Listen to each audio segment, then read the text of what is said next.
શનિવારે અમેરિકામાં નો કિંગ્સ નામના વિશાળ પ્રદર્શનોએ સમગ્ર વિશ્વનું ધ્યાન ખેંચ્યું।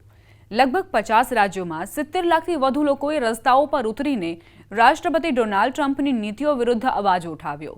પરંતુ આ વિરોધો પર ટ્રમ્પે પોતાની શૈલીમાં પલટવાર કર્યો। ખરેખર નો કિંગ્સ પ્રદર્શનનો અર્થ છે કોઈ રાજા નહીં।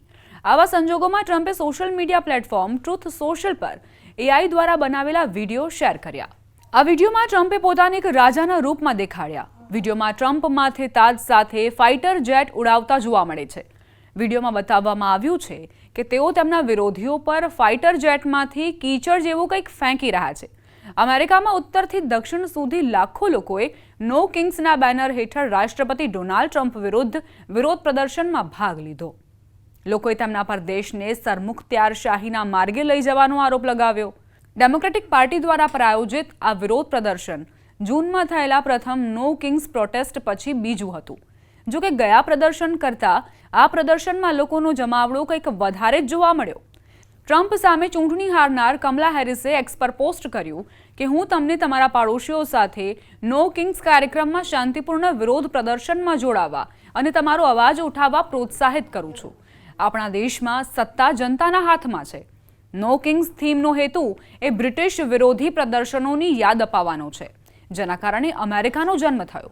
રાજાશાહી અને નિરંકુશતાનો ત્યાગ કરવામાં આવ્યો અને લોકશાહી શાસન પ્રણાલી અપનાવવામાં આવી। રાષ્ટ્રપતિ ટ્રમ્પે નકાર્યું કે તેમની કોઈ શાહી મહત્વાકાંક્ષા છે અથવા તેઓ રાજાની જેમ વર્તે છે। તેમણે ફોક્સ બિઝનેસ ટીવીને આપેલા એક ઇન્ટરવ્યુમાં કહ્યું કે તેઓ મને રાજા કહે છે, હું રાજા નથી।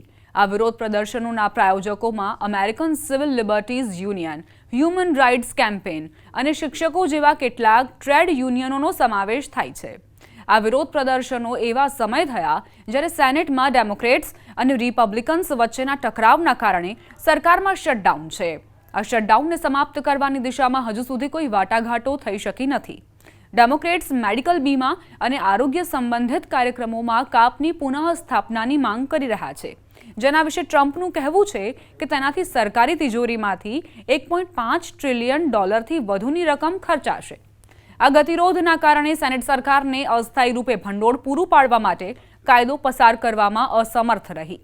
ટ્રમ્પ દ્વારા ડેમોક્રેટિક શાસિત રાજ્યોમાં સંઘીય દળો મોકલવા માટે અને ગેરકાયદેસર પ્રવાસીઓ સામે સખત કાર્યવાહી કરવાથી આ વિરોધ પ્રદર્શનો ભડકી ઉઠ્યા।